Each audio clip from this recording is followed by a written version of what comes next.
one mouthful of sky.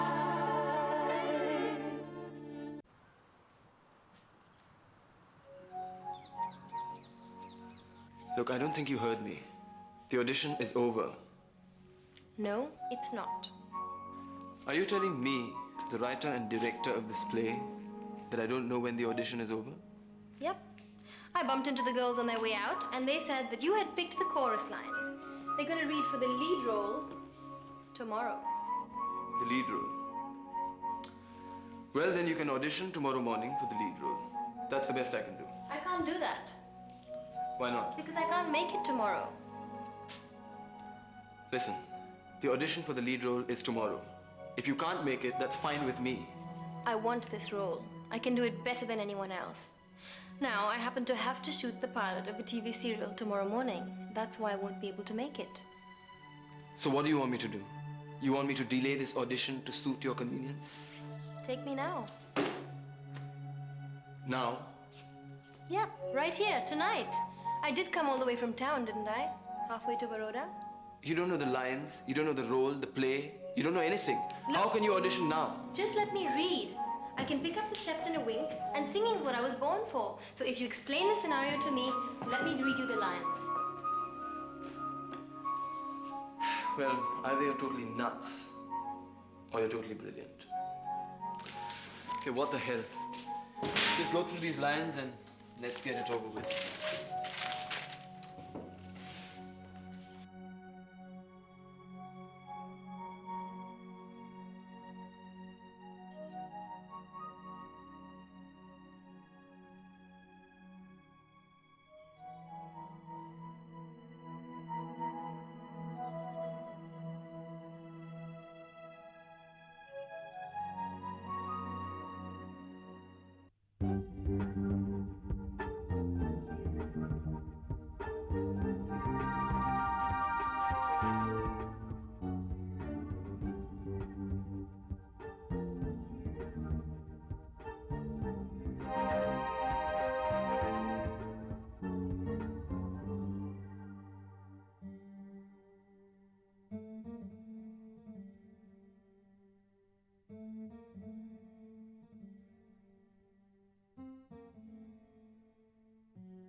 Do you know that when you perform, you're exactly like Varsha Patil? The way she was in her first stage performances. So I've been told. You could almost be her about 10 years ago.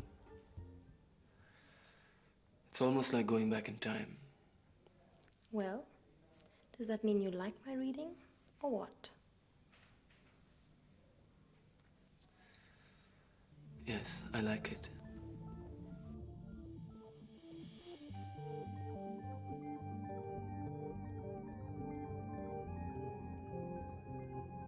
Okay, Ria and Farooq, just read the third page from scene 3. Okay. Obviously, the guy came into my office,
Why did you do that?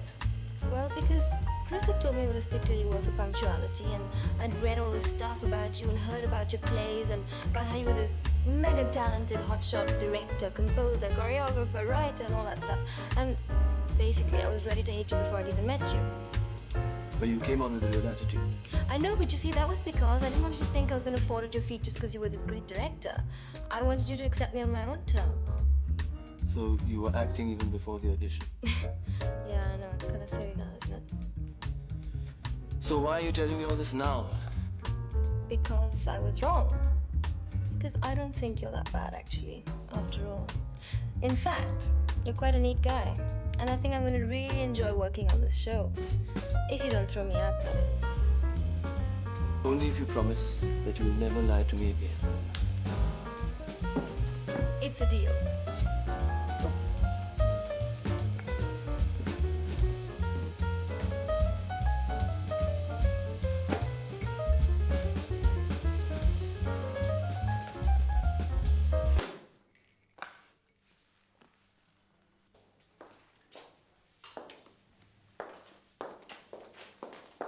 Hi. Hi, how are you? Good. How's everything going? Everything is going fine, just fine. Great. Did you see her? Who? The new lead for the play. You just passed her on the stairs. No. How is she? She's terrific.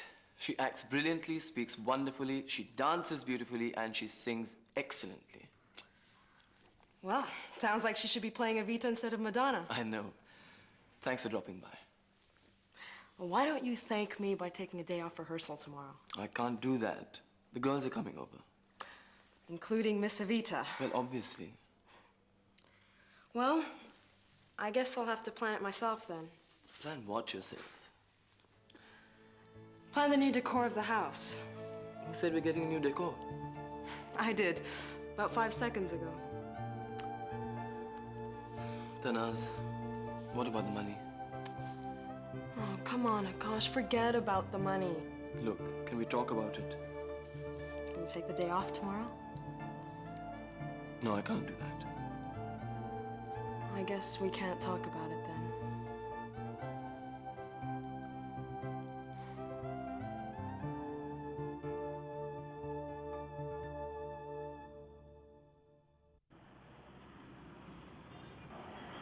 Well, I just spoke to the bank and they're very interested. Lunch? Yeah, well, how does 1:30 sound at the rotisserie? Great. No, that's great. Okay, well, I'll see you tomorrow then. Bye. Same to you. You're late again. Just setting that long scene. You know the monologue? So? How's it going? It's lousy. Oh, are you always so negative after you start rehearsing a play? Always. Well, the financing is anything but lousy. Do you remember that revolving set? Yes? The one we decided we couldn't afford? Mm-hmm. Well, we can afford it now. Hey, that's terrific. Isn't it great? Tanaz, you are a genius. No, you're the genius. I'm just good with figures. Especially your own. Well, you know what? We've got Piyush to thank for this one. He helped us get all the extra money. Piyush helped you get it? Yeah, I told you. There's no way we could have afforded the rent on that rehearsal hall. So that was Piyush you were talking to on the phone? Yeah. And you're having lunch with him tomorrow? God, yeah, with a bunch of boring merchant bankers. Is that a business lunch? Of course. Strictly business. What's that supposed to mean? Well, you've been getting awfully pally with Piyush of late. I've been polite with him. Nothing's wrong with that. I don't know, I was just wondering... Oh, God, no. What? Gosh, don't start with me again. Listen, I was just wondering why Piyush is going out of his way to help us all of a sudden. He's just being a good businessman, that's all. No. It's more than that. I can see it. What are you trying to insinuate? I don't know, I'm just curious. Why is he going out of his way to help us? What, to raise finances for a company? Or whatever. Gosh, he's got a stake in this as well. Oh, come on, Tanaz. Producing plays is not Piyush's line of business. And he's sinking a lot of money into this. We don't even know if we're going to recover our costs and break even, let alone make profits. There's a risk involved in any business venture. It's more than that. Okay, what is it? You tell me. I don't know. It's just unlike Piyush to invest in any project where the returns are uncertain. Well, you sound like you've been giving this some thought. I have. I mean, look at everything we have now. The play, this new remodeled house, our car. Everything comes from the money that Piyush has helped us raise. What I can't seem to figure out is what I have done to deserve all this cash. You've written a stunning play. You deserve 10 times as much, Akash, and you'll get it as soon as the play's out. If that's different. If the play does well, people are going to buy tickets. I'll earn some money. I mean, I'll feel good about that. I've earned the money. I can see where it's coming from. But this money just makes me uneasy. Gosh, what's the problem? Plays are produced and sponsored every day. You've got sleazy musical comedies, trashy bedroom stories. They all make tons of money, and they're all legitimate businesses. It's just like, I don't know, manufacturing soap or toothpaste. Look, I can understand that. What I cannot understand is why Piyush is all of a sudden being so magnanimous. Why is he helping us? Why this play? Why you?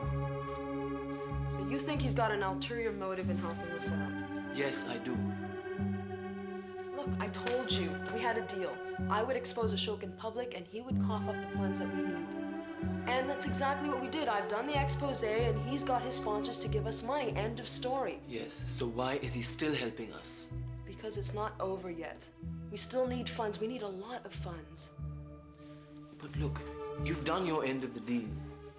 You don't have any more things to attack Ashok with, do you? No, I don't. Not right now. So then what does Piyush have to gain from this? Oh. Why is he still pouring money into our laps? Why do you have to be so suspicious? Why can't you trust somebody for once? But people can't be trusted. What, including me? I didn't say that. You meant it all the same. Damn you, Akash. God, it's easier loving a brick wall than it is loving you.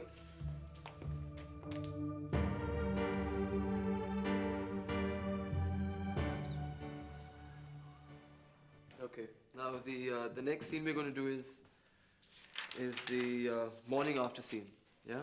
Ria, just come over here. Okay. Now we're going to start the scene with you in bed with Farooq. Okay. It starts with you waking up. You're just sitting up slowly, stretching, yawning, you know, and there's this light which is shining on you, which is suggestive of an early morning, a very pleasant sort of light. Okay. And you're just enjoying the peace and quiet of the moment. You're very happy about last night and about how great everything has been until now. And then suddenly Farooq just breaks the spell. You know, he pulls you down onto himself. Probably he wants to make love to you again. And you resist. So he gets really pissed off, you know. But you argue with him and you just get angrier and angrier till at last you're off the bed. Wait, so does that mean I have to deliver my monologue standing? No, let me finish.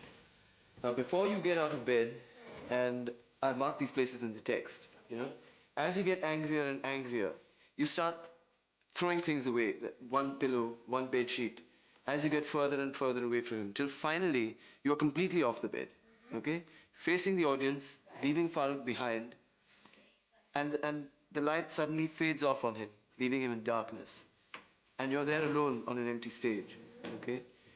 And suddenly this light, one laser spot comes onto you. And that is when the song begins. Is this all absolutely clear? Like melted crystal. Good. So you get into bed, we'll do the scene with me as Farooq for the moment. Yeah?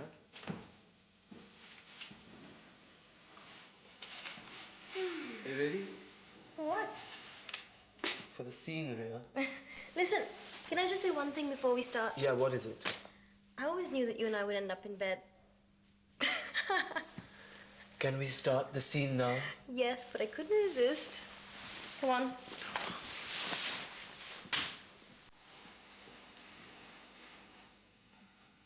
Okay, action.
Hello?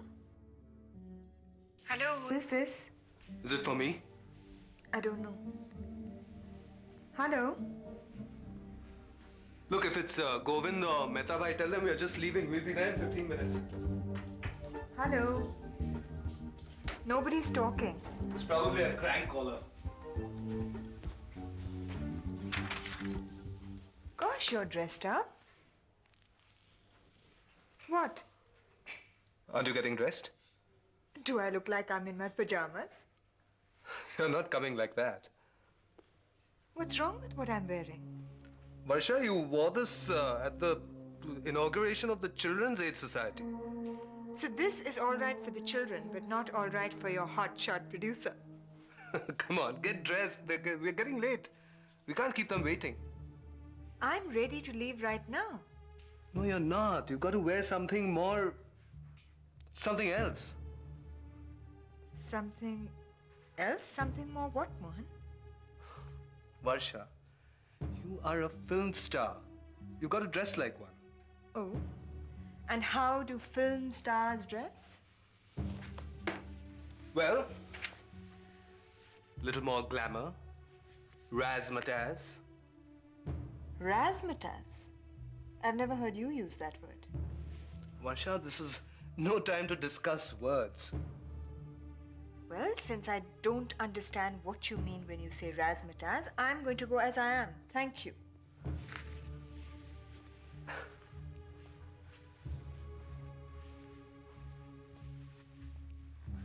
You're not going to change. No, thank you. What's the problem with wearing something else? What is the problem with what I'm wearing? Look, Varsha, Mehta Bhai is the owner of a successful music company. He's also the biggest producer in the industry. So, what does this have to do with what I'm wearing? Look, we are going there to sell Dastakat to him. We are going to narrate our script to him so that he can produce it and finance it. So? So it's kind of like a job interview. You got to say the right thing, talk eloquently, smile a lot, and dress smartly. Look, Mohan, this is just a story session. I don't even know if this guy is the right producer for this film. I don't have a good feeling about it. And this is not like a job interview. It's just an off-the-cuff example. Well, I think that I'm right about what I was feeling. This guy's probably not right. After all, what are his sensibilities? And what does this have to do with what I'm wearing? Varsha, this is showbiz. You got to put makeup on screen. You got to put makeup off screen sometimes. Just be glamorous. That's all there is to it. Listen, Mohan, may I remind you that in the last 2 films I did with you, I did not wear a dot of makeup either on screen or off screen, and it didn't bother you then. Because in the last 2 films, you were playing an Adivasi tribal woman and a slum dweller. Well, in that case, according to your argument, I should dress like an Adivasi woman or a slum dweller. Look, Varsha, the point is that both these films have made massive losses, and no producer is willing to finance Dastakat now. So let's find another producer. That's exactly what we are doing. So why are we arguing about my clothes? Because it's people like Mehta Bhai who have the money now. He could give us thrice the cash that we need for our film right now. Great. So, a little feminine charm is all that we need to get his attention. feminine charm. Glamour, razzmatazz. Mohan, why don't you say what you really mean? Sex appeal. Look, Varsha, you are an attractive woman. You're a film star. So what's wrong with a little... Razzmatazz. Mohan, I do not play glamorous roles in my films. I do not play sexist roles. Why the hell should I do it in real life? Because you badly want this film to be made. I want this more than I want anything else. Then what's the problem? Why are you harping about wearing a sexier outfit? What's the big deal? Mohan, I don't believe you are saying this. I'm really disappointed in you. What the hell do you think I am? Some sort of life-size promotional object to help you raise finance for this film? Well, if that's your approach, I'm not even going to this meeting. Look, we can't not turn up now. He'll never speak to me again. That's wonderful. Go on your own. Look, Varsha, this is a It's a package deal, right? Mohan Chandra, the director, and Varsha Patil, the star. That's what we are selling to him. I am not for sale. Come on, Varsha, get dressed. You know, Mohan, I have a brilliant idea. Why don't you call him and find out what he's wearing? Sometimes you're impossible.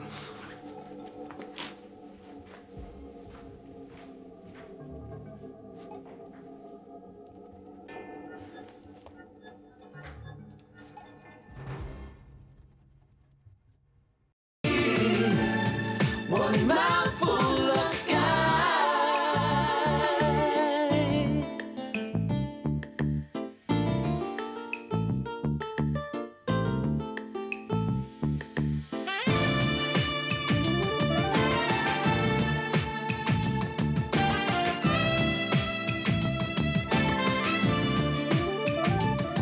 So let's make a start.